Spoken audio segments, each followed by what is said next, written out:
Okay, this is a piece of the board, the yellow Burlaboo that I started out with, and here's the baseboard that I've cut out of that. It's got a number of grooves here and it's got rebates on the ends. But I didn't want to build the whole box out of this because it would have been too heavy. So I decided to use some of this. I had about a 4 metre length of this powder coated aluminium plate with a 20 mil rebate return on it, and I thought, oh well, I'll just fit it in like that. I'll slot it in.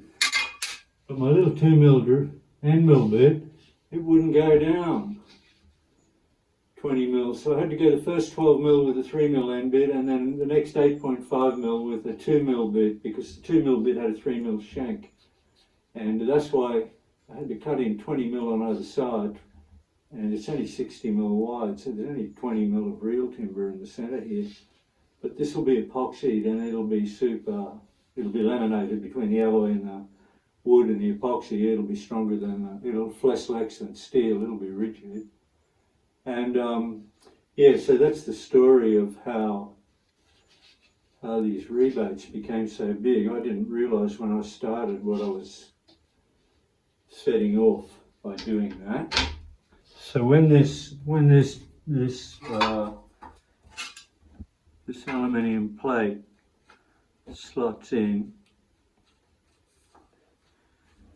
if you look at this is narrower than that piece of wood. This is cut in 1.7 mil and the plate is 1.6 mil. Hang on, yeah, there. It's 1.6 mil wide, so you get a continuous line. There's no, it's like that. That's done for both sides. The next thing I did is I had to build these yokes to hold the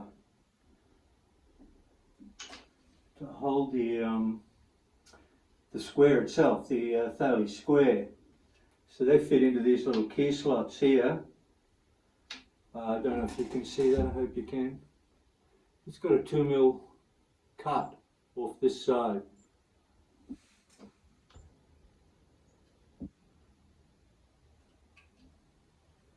Because, I'll show you now, the Thales square goes there, and I wanted to fit a 600mm engineer's rule in beside it in the turbo. As I said, I'm running out of room. I made this box way too narrow. So the rule, it'll fit along there with the walls on the outside. And the end caps are here. They've been tortured on all sides too. If you can see all the different cuts on those. But it should all come together like the words of the song. So that goes there, then this piece should just nicely slot in on its 20 mil.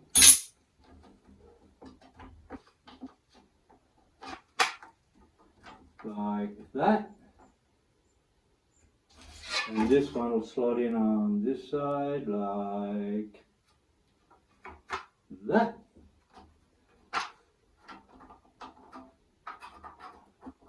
And it'll all line up and won't give me any shit like it's giving me now. It'll all go like that there. And then for the lid, I got some more of this stuff, and I slotted a piece of this down. It's narrower than the base, so I slotted it in 9 mil on either side and rebaited it there to fit, as you'll see. So I'll put this piece in now. These haven't been cut to length yet, so they're a bit awkward looking. And then that will go over that. It's hard to do this because none of it's glued. And it will fit on there like that. And there'll be a pivot here, and this will open up. It will have a handle on it. It'll have a catch, and it'll open up like this. I'll try it. Just like that. Considering none of this is glued or anything, it's holding together pretty good, isn't it? There you go. The box is turning out a bigger job than the square. These are little miniature gas-powered shock absorbers off, you know, there's a little off-road, well, they're not that little, they're big off-road controlled vehicles that radio control. They're a pair of struts off the rear end of one of them. I was after some springs once and somebody gave these to me, but it didn't work out, but I still had them. The one on the right, you can see I've cut the lug off this end, and I'm probably going to cut the lug on this end, and they will eventually go, this is the box, they'll eventually go in there somewhere, and they will be the, I'll have a catch like a bonnet release, a car bonnet, it'll uncatch, and then these will pop it up like the bonnet, and then you lift the bonnet yourself. Anyway, that's what they're for. The base, the base and these two yokes here, they're epoxied in now. And up this end, that base, it's epoxied in too. And these two holes, they're going to support the little support struts that will work like a bonnet catch in a way. So that one, that little shock absorber, it's a beautiful little device. It compresses air like a bicycle pump. And you can actually adjust it by this little knob here. You can make it stronger or lighter. So I'm about to epoxy these two pieces in here. And then that piece there will go like that. And that will be the lid will come down like that. I'm hoping I've got 10 mil of travel there. Well, I've got the little shockies in, and they're actually oil-filled shocks. I took the cap off one and had a look. Little oil-filled shocks, but I've got 10 mil of travel there, and I need 8 mil, which gives me 8.24 mil of travel. When this lid comes down, it gives me 8.24 meter of travel there, which wasn't enough for me, so I've made this little yoke and put the yoke into that slot like that. And sorry for the camera shake. One spring in and another spring in,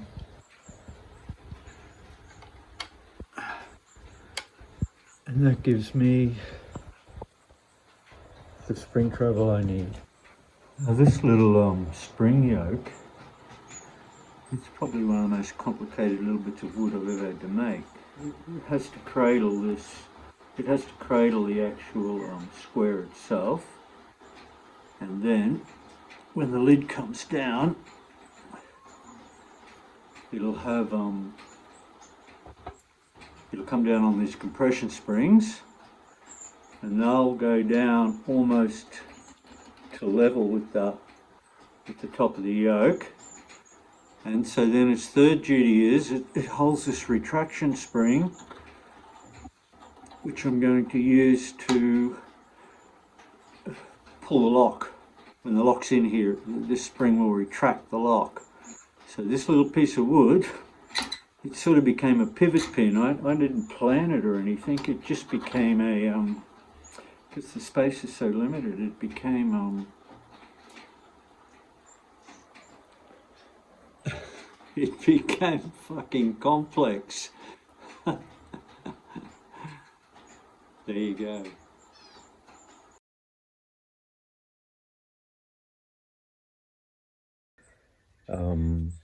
I say that I don't have many woodworking tools, but in fact I do have one very good woodworking tool. And it's this thing here. And it was given to me by the guys on the woodworking forum, along with a whole lot of drills and other things. I gave them a piece of wood, and they sent this in return. I'm not really sure what you'd call it, but it is amazing because down in here, this hole, it's got epoxy in it, and it's a 10mm hole, and I've got a 10mm spring to put through it, and I've got to widen it out, and I can't get a file or anything in there. But this little tool, it's going to do the job. Well, I've painted myself into a bit of a corner here. Because I have no plan, I'm just building as I go. I have no real idea of the space I was going to be working in. And here's where I've got to build the lock. And it seems like plenty of space at the moment, but there's a retraction spring that's got to fit in there. Yeah, that'll sit like that. Something like that. And then, of course, the Thales square itself has to fit in. You have to drop that.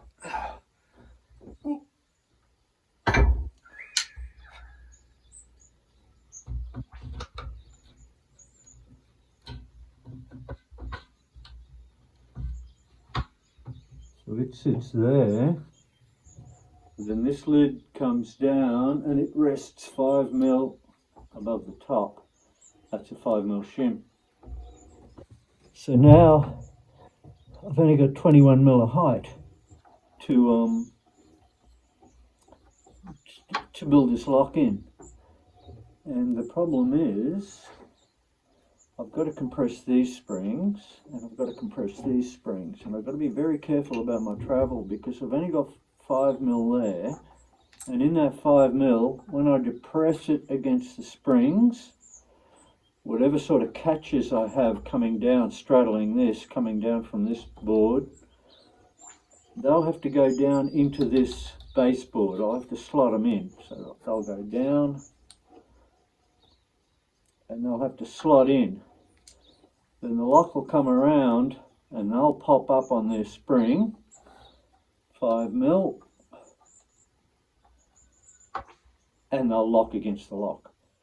The trouble is, there's only that 5mm of travel, even though I've got plenty of pop-up spring distance. Like, if I take that out, put that in, like that. So this is how the top piece, which is the piece I'm now going to work on today, it's going to have to go like that, and then it'll compress down,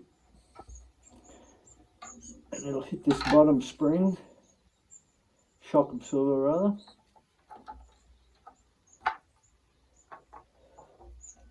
Something like that. And at that point, the piece coming down, which will be a steel piece, will slot into there a bit, and I'll pivot some kind of a locking mechanism around, and it'll pop up 5mm and lock on the locking mechanism. Ooh. There's not much room down in there to build all that because I've got to get this lock in here. At the same time, I've only got very little clearance between this and the Thales square. In fact, if you go down to there, I'll try and tilt it so you can see the clearance. There's bugger all. So whatever I build here, it's got to straddle the Thales square on both sides. I should have had a plan. If I'd had a plan, I wouldn't be facing all these problems now.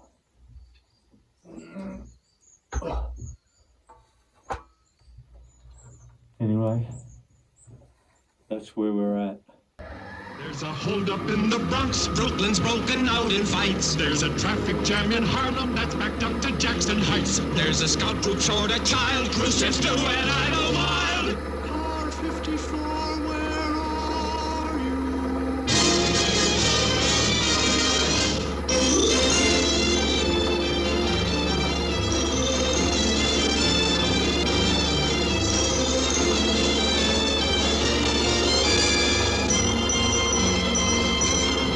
There's a hold-up in the Bronx, Brooklyn's broken out in fights. There's a traffic jam in Harlem that's backed up to Jackson Heights. There's a scout troop short a child, cruise ships to an idle wild. Car 54, where are you?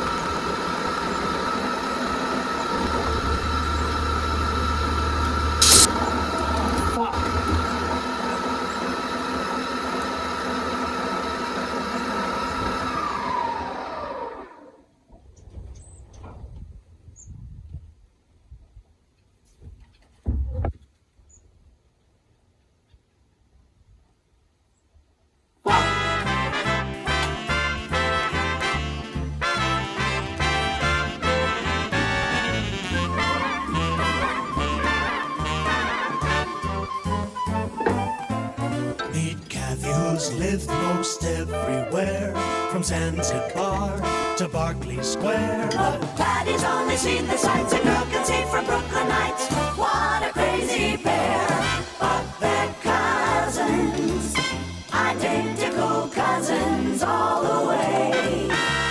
One pair of matching bookings, different as night and day. Where Kathy adores a minuet, Actually, the tips are right.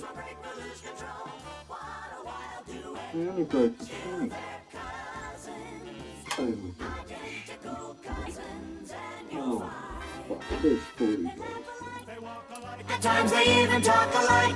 You can lose your mind when cousins are two of a kind.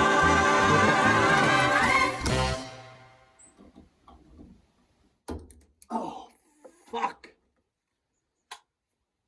Oh, Jesus fucking whipped. I just broke it again, and that time it's fucking ripped. Bloody hell.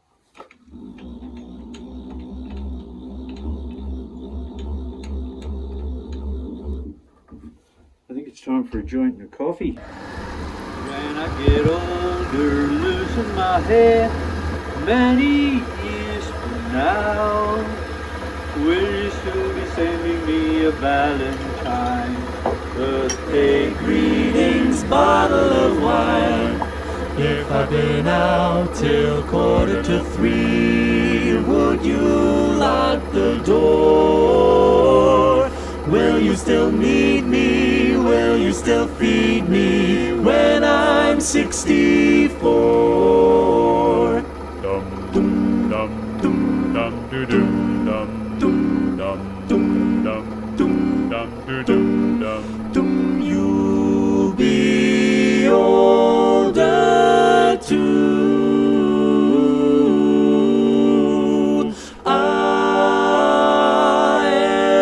if you say the word, baby, I could stay with you. Do do do do do do do do do do do do do. I could be handy mending a fuse when your lights have gone. You can knit a sweater by the fireside. Sunday morning, go for a ride.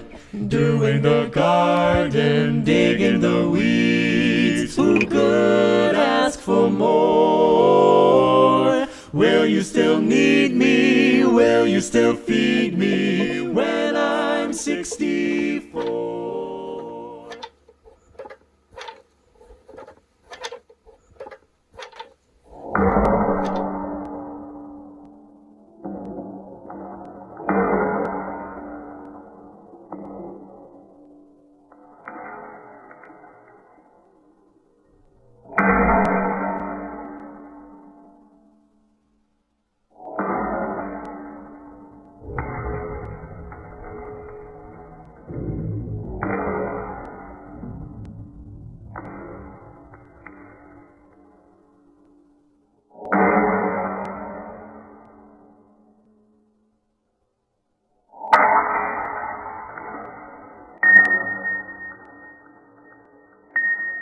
the first 3 pins I made were total failures, but the 4th pin, it worked out, so perseverance paid off. I won't bother you with all the reasons for the failure, but this is the final pin,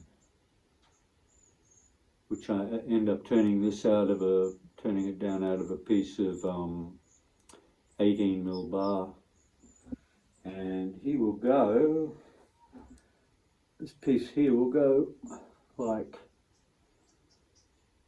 that, and we'll put a little 3mm stainless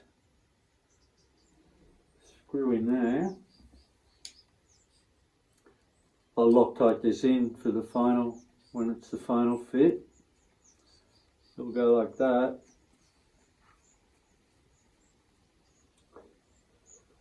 Oof. And then I'll put a brass bush through here, and this pin, it'll go in like that.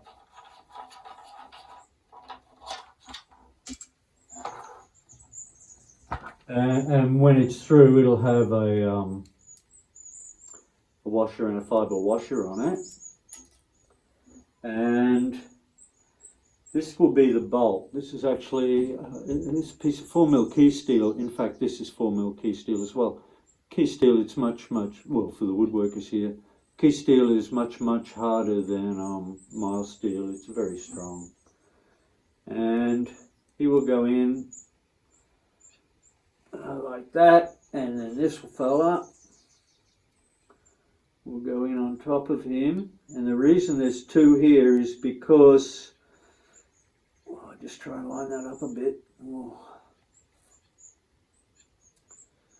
Might have to speed the camera up while I'm doing this bit. Is the only way to hold, I couldn't figure out a way to hold the bolt in, so I cut this little slot, because if I'd have drilled a 3mm through the main bolt, but it's only 4mm wide and there wouldn't have been enough strength on it. So I shouldered it. And I used the 2nd pin as the locator. And through that pin, this will take the lug, this will take the weight of the box. So, and for that pin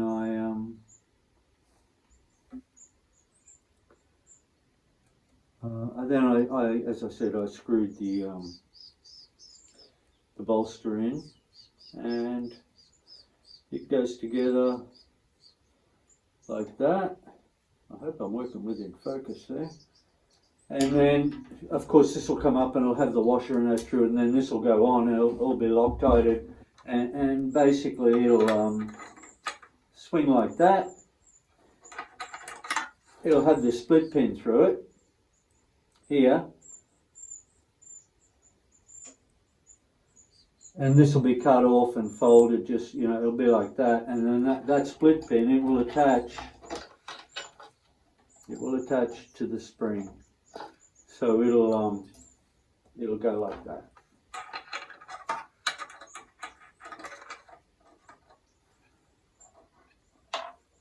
And hopefully it'll all work.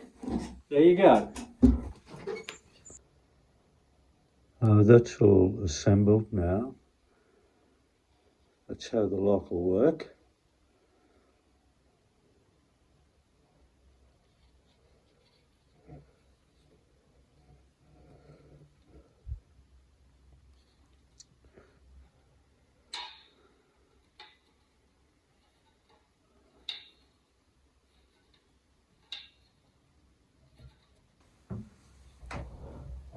Okay, that's it assembled, and I think I've got about 6mm, ended up having to put about 6mm clearance there so that when I depress it the lock can release. I'll release it now, like that, and then to load it again you just press it down like that.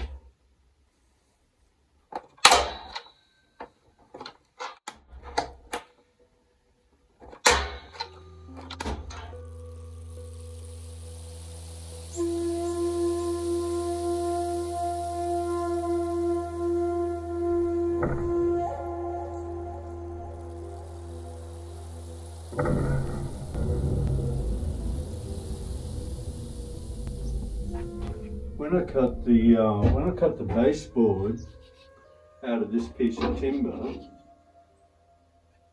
instead of cutting the board central, taking off either side, I just milled one side flat and then I took it here, and that relieved more stress on the timber on this side than it did there, and it was level on the surface plate when it was cut, but it's now it's warped like 5 or 6 mil, and I'm going to try to correct that warp.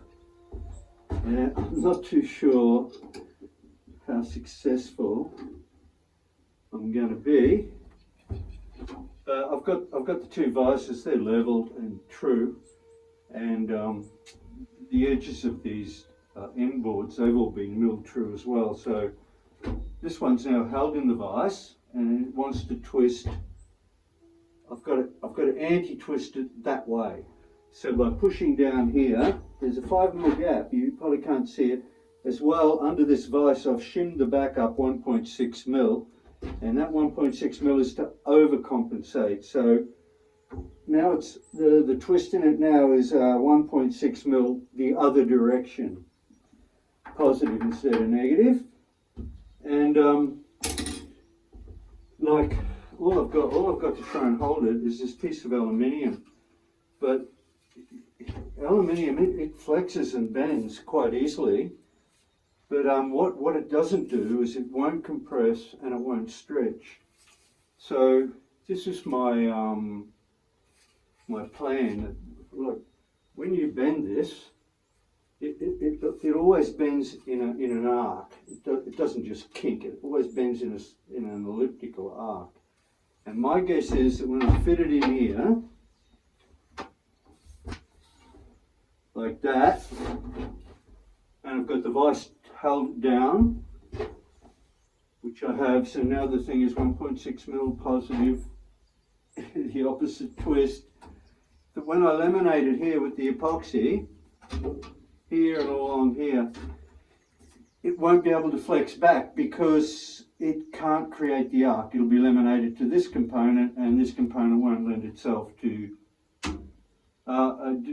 forming into an arc, and because it's laminated and because that piece is laminated to this piece, then the force that's trying to push it that way, I hopefully believe I've transferred it down in a shear force, and on the opposite side the opposite will happen. It'll be trying to, this same piece will be, it'll be trying to stretch it, but it too will be laminated. And so in an ideal world, when all that's set and epoxied and I undo the vise, the thing should just pop back 1.6 mil and be in perfect alignment. We'll see how that goes, eh?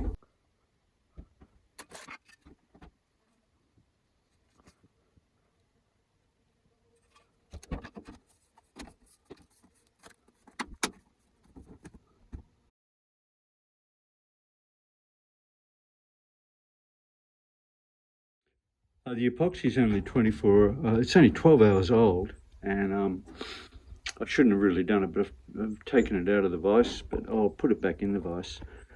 The twist, the anti-twist worked. That is, the aluminium, I did manage to transfer the force to a shear force, and it's holding up. It sprung back by about 2.5 mil, which I had allowed for 1.6, but I've still got the other side to put on. So I'll correct that error then. But anyway, so that's all going well now, and the handle is working fine, everything's right. I used that little funny tool to, if you can see the hole, it's elongated. I used it to elongate the hole so the spring doesn't bind. There you go. I've put the box back in the vices and leveled it and put it back in its level, anti-twist position. Because the epoxy I'm using, it's a 72-hour cure. Like after 24 hours you can work with it, but it's only been 12 so far, so it's going to sit in there for another 2 days, and the only problem will be is if the power fails, because then this vise will shift to suit the twist, it'll let go, but I hope that's not going to happen. All the epoxy so far in this job, it's come from these 2 bottles. This one's now out. And over a 20-year period, as I spooned it out, I must have spooned out more epoxy than hardener, because I've got a lot more hardener left than I have epoxy. These two, like, this is almost before the internet. It's certainly before online shopping. And yet this company, in all that time, have never changed their label. They rely on the product, and the product is brilliant, believe me. They just arrived here last week online.